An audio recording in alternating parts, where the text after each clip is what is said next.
Fellow Ghanaians, I use that intentionally. Fellow Ghanaians,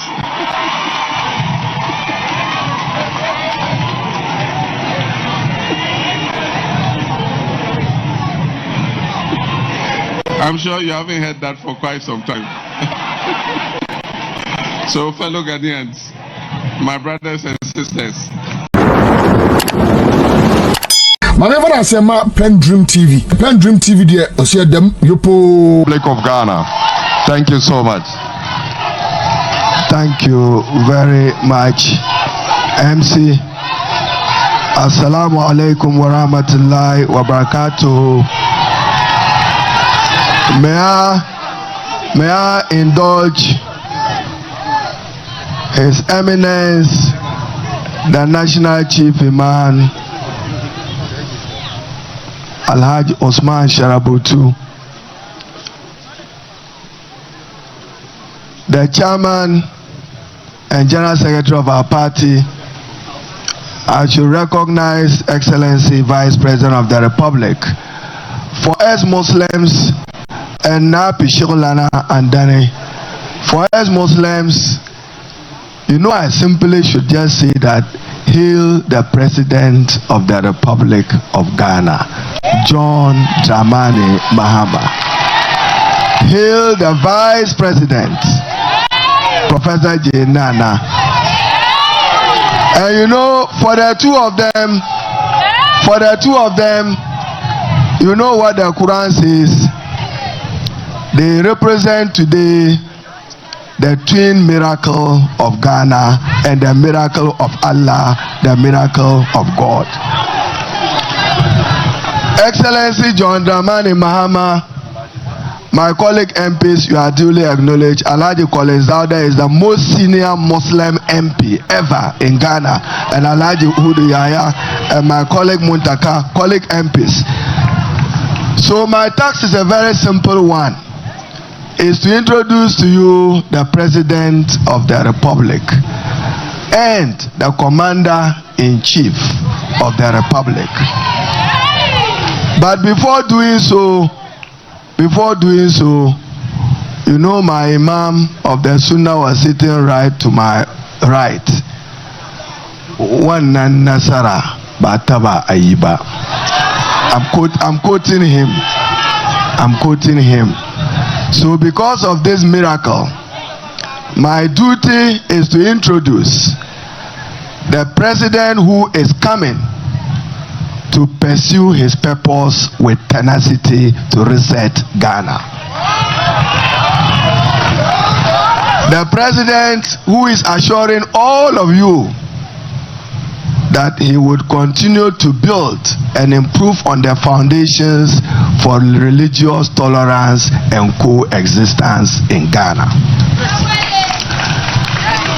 And the President who will govern with the compassion Allah wa ta'ala has spoken about in the Quran.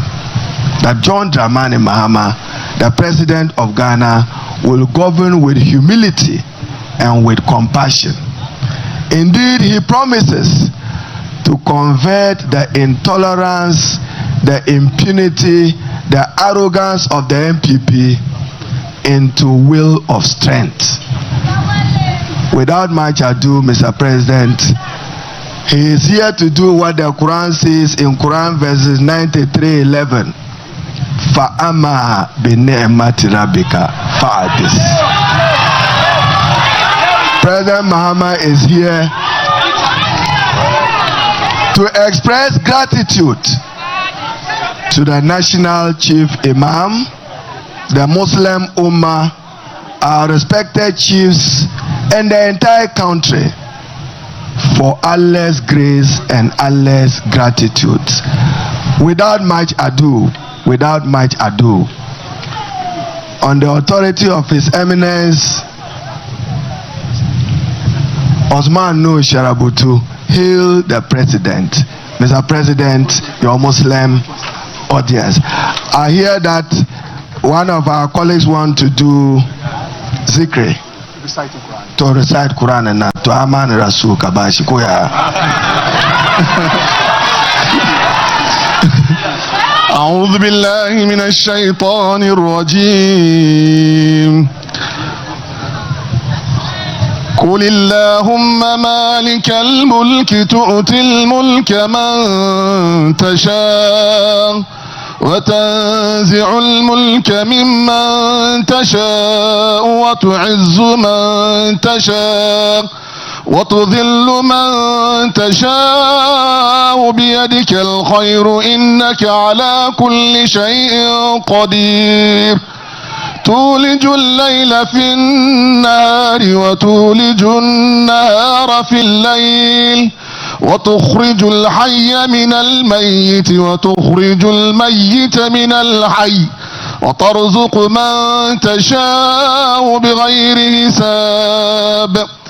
بسم الله الرحمن الرحيم. آمن الرسول بما أنزل إليه من ربه والمؤمنون كل آمن بالله وملائكته وكتبه ورسله لا نفرق بين أحد من رسله وقالوا سمعنا وأطعنا غفرانك ربنا وإليك المصير. لا يكلف الله نفسا إلا وسعها لها ما كسبت وعليها ما اكتسبت. ربنا لا تؤاخذنا إن نسينا أو أخطأنا ربنا ولا تحمل علينا إصرا كما أملته على الذين من قبلنا ربنا ولا تحملنا ما لا طاقة لنا به واعف عنا واغفر لنا وارحمنا أنت مولانا فانصرنا على القوم الكافرين. صدق الله العظيم. So on the strength of the Quranic verse he has just recited, Mr. President, the Aman Rasul ayah, it says that God does not give you a burden you cannot carry. So Allah wa ta'ala knows the burden he has imposed on you as President of the Republic. The first verse he recited, the Mulk ayah, there's somebody associated with it. It also says that I am the sovereign, that I, Allah, am the sovereign. I can take the sovereign away from anybody and give to the one I wish. Hail the President of the Republic of Ghana, President John Dramani Mahama.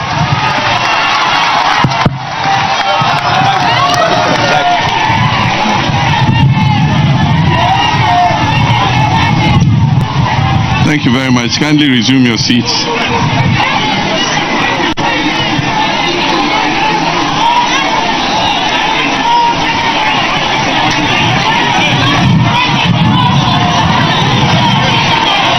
Thank you very much.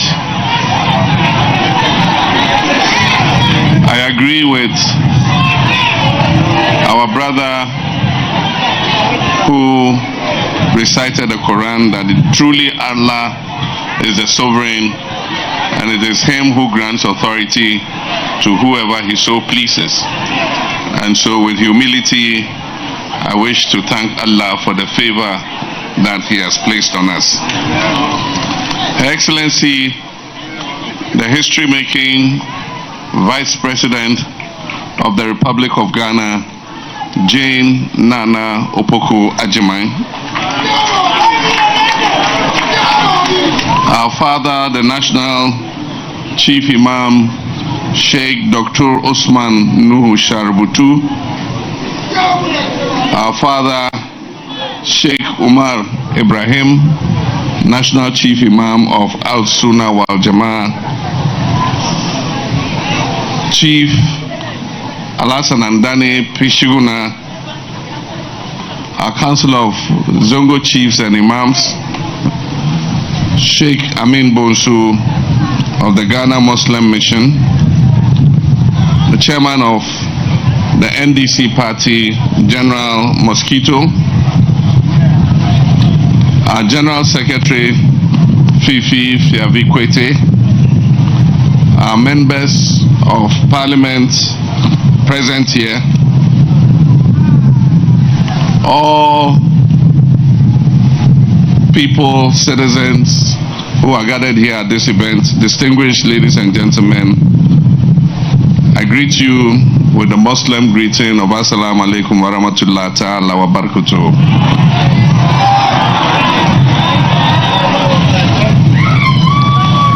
It is both a privilege and a profound honor for me to stand before you this August gathering today.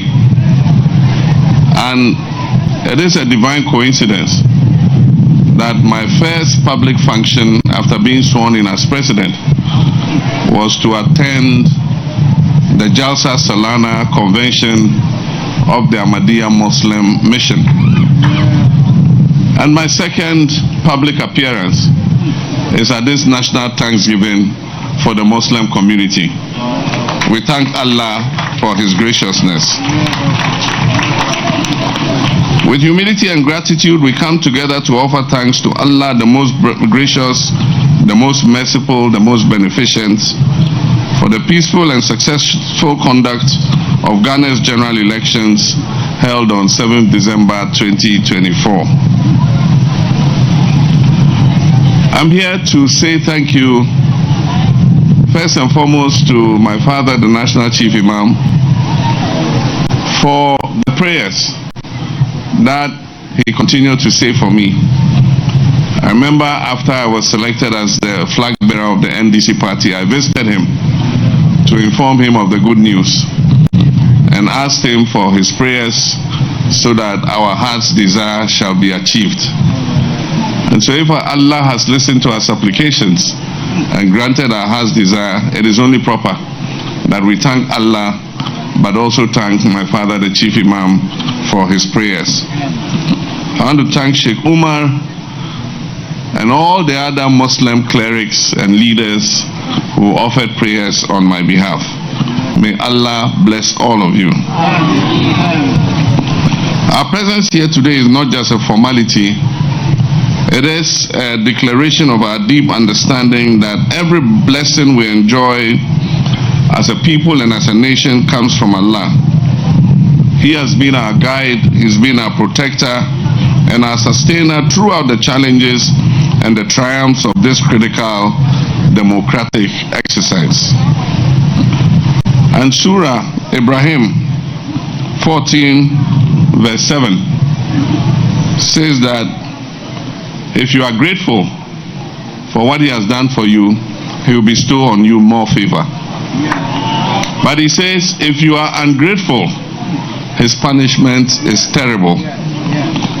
And so Allah, we come here to show that we're grateful for all that you have done for us. Indeed, we cannot thank Allah enough. We crisscross the length and breadth of this nation in different groups campaigning for victory in this election. I led one campaign team. Professor Jane Nana Opoku Ajiman led another one, and our national chairman Johnson Asiedun Ketia was also in the lead of another campaign. These were the main campaign teams that spearheaded the national campaign. But we also had the regional and constituency campaign teams. We must give thanks to God that He allowed us to travel over several months and over several kilometers, thousands of kilometers, without any casualties. For my campaign team, by the time we finished and we got to the rally at Medina, we had easily done more than 30,000 kilometers around this country. And we did not suffer even one accident.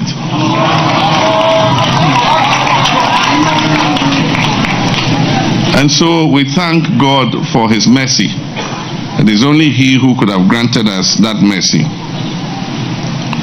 If you look at the results of the elections too, you find that the NDC won in most of the Muslim communities.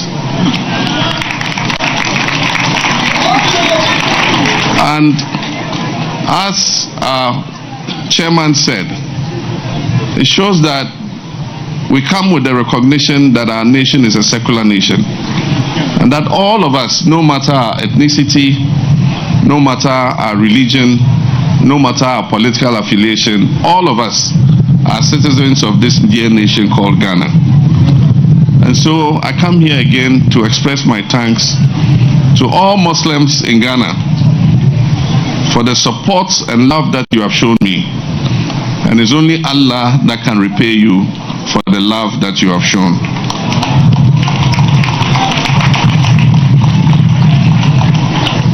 Fellow Ghanaians,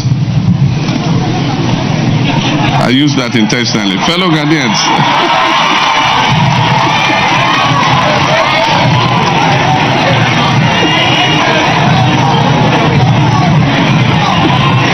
I'm sure you haven't heard that for quite some time. So, fellow Ghanaians, my brothers and sisters,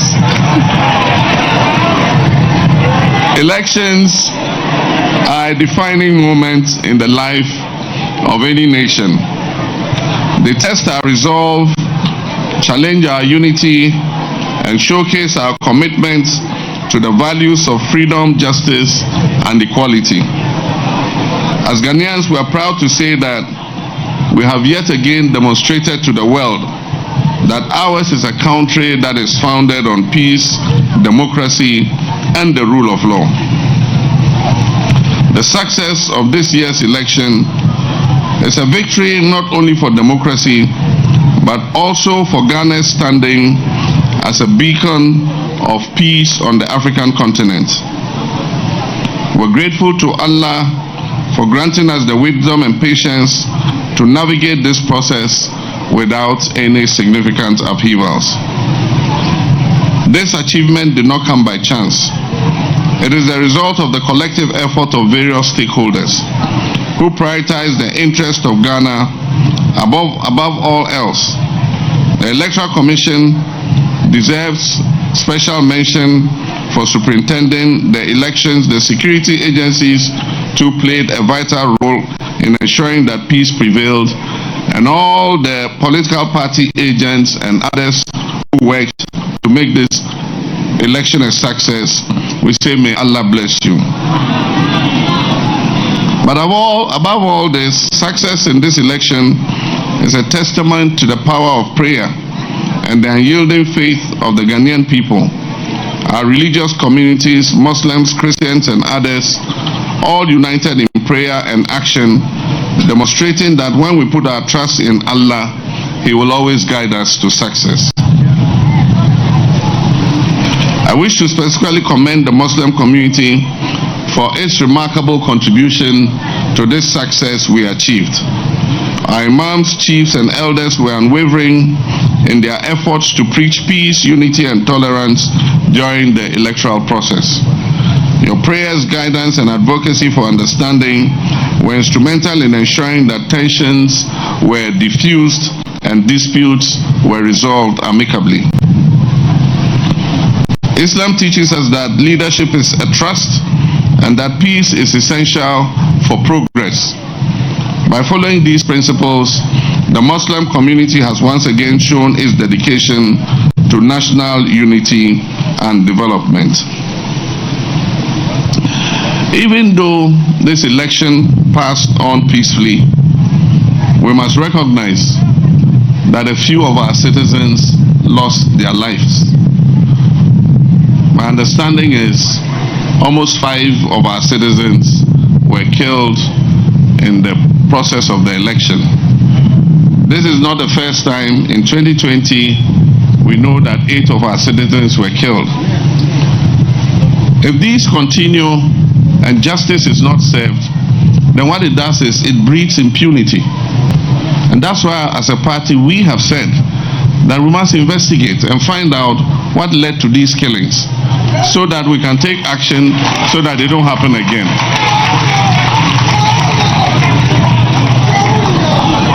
So I've asked my secretary, executive secretary, to write to the IGP to give us a report on the status of investigations into these killings.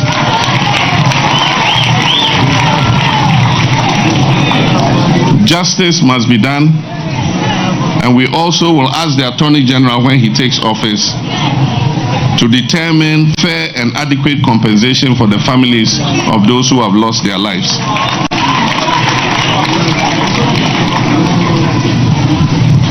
As we offer our thanksgiving today, we must remember that the end of elections marks the beginning of greater responsibility for all of us. Regardless of political affiliation, we must work together to work towards our shared vision, and that is the development and prosperity of Ghana. Our diversity as a people is not a weakness, indeed it is our strength. Whether we're Muslims or Christians or from any other faith, our collective aspirations for a better future binds us together.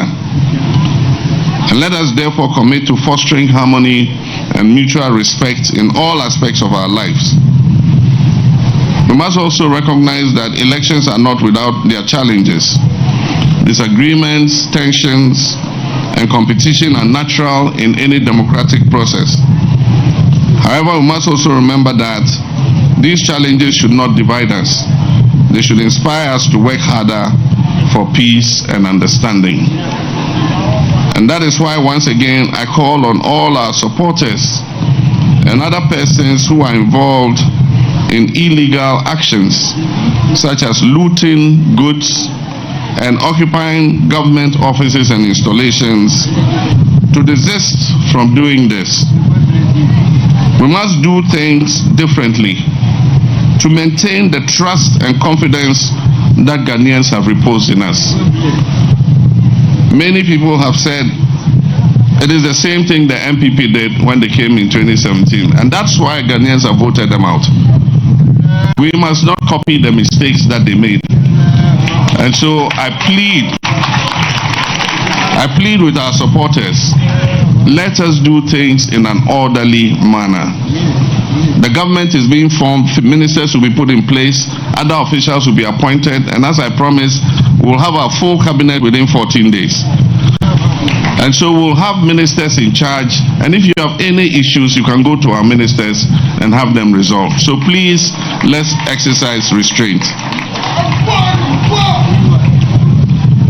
Ladies and gentlemen, in the run-up to the campaign for the election, my father, the National Chief Imam, led the Muslim group to present to me the Muslim manifesto for inclusion in our NDC manifesto.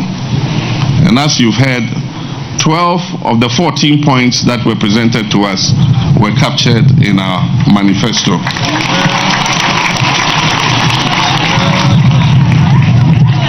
We intend to keep our promise that was made to the Muslim community. And I can highlight a few of the promises. And one was that we will reduce Hajj fares drastically.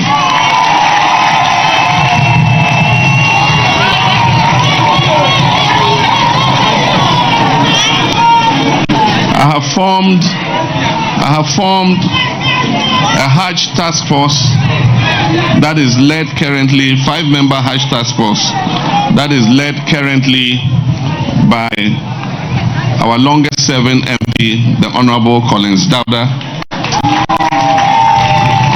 And they'll be leaving for the Holy Land on Monday to participate in the Hajj conference.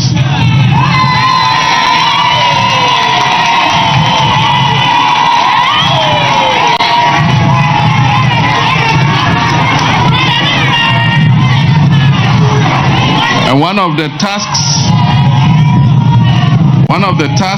that I have given them is to go and make arrangements so that we can bring the Hajj fares as low as possible, so that as many Muslims who intend to perform the pilgrimage can do so.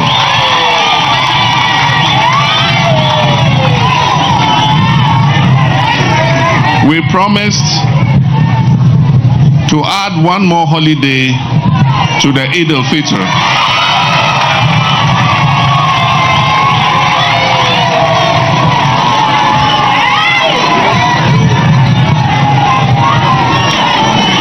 So as soon as Parliament settles, we're going to amend the Holidays Act to include an extra holiday on the occasion of Eid al-Fitr. And so this year, after we finish the fast of the Ramadan, we will have 2 holidays for the Salah festivities.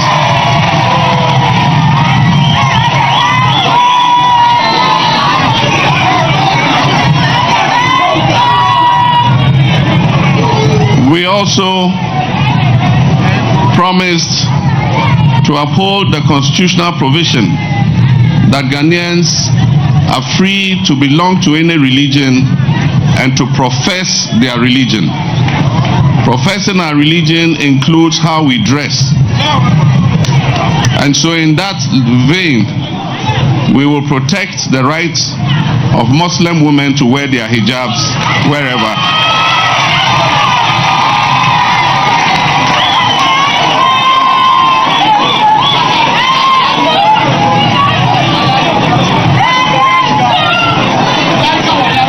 We also promised to provide more scholarships for students in deprived communities, especially the Muslim communities, to study 3 main subjects: medicine, so that we can have more doctors who are Muslim, to study law, and to study ICT, information and communications technology.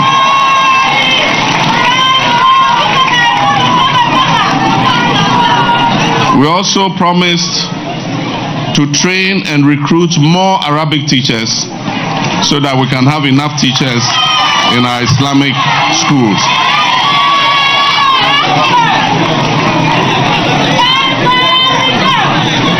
And then also, we promised to establish the Soyeya Fund, which will be a fund, a microcredit scheme that supports our mothers and fathers and brothers and sisters who live in deprived Muslim communities.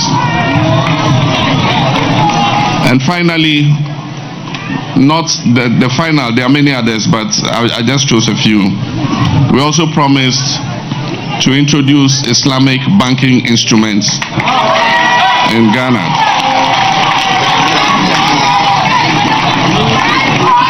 And so we will begin the discussion with the Bank of Ghana on how we introduce Islamic banking instruments into our banking and financial system.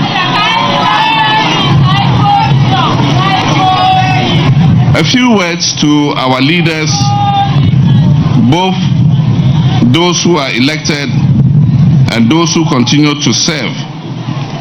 This moment of thanksgiving is also a moment for reflection. Leadership is a sacred trust, and it comes with enormous responsibility.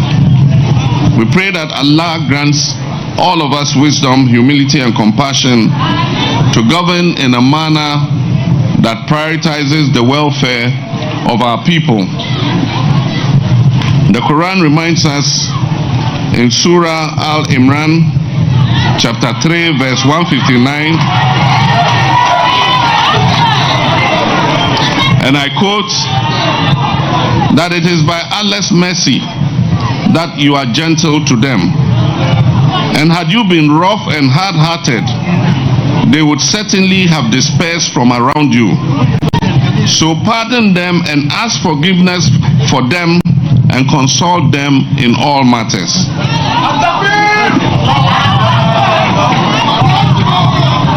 And so this verse underscores the importance of servant leadership, because you are in leadership to serve the people.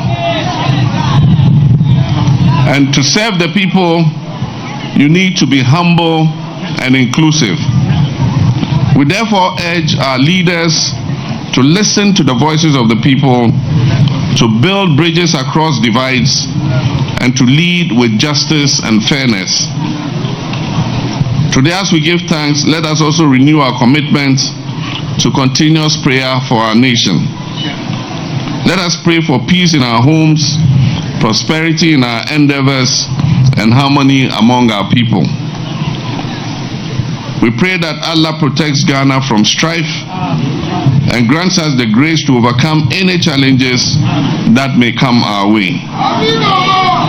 As Muslims, we must also continue to be agents of peace in our communities. And let us educate our youth on the importance of tolerance and the value of dialogue. Let us reject violence, hate speech, and division, and instead promote understanding and love for one another. In conclusion, my dear brothers and sisters, fellow Ghanaians,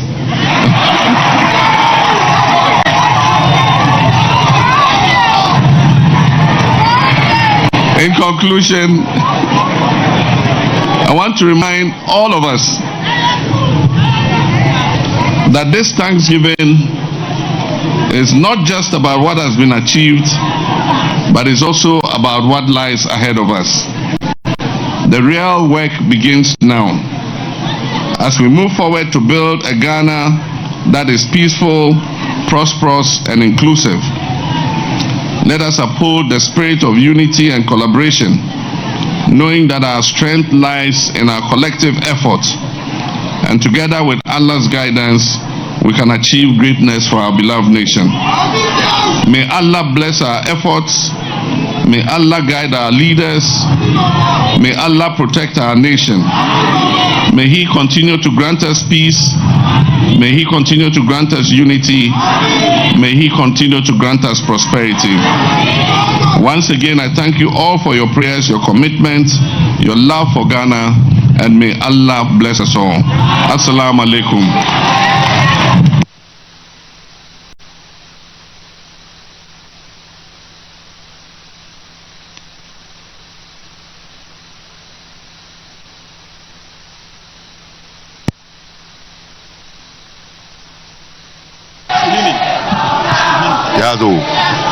التكبير التكبير.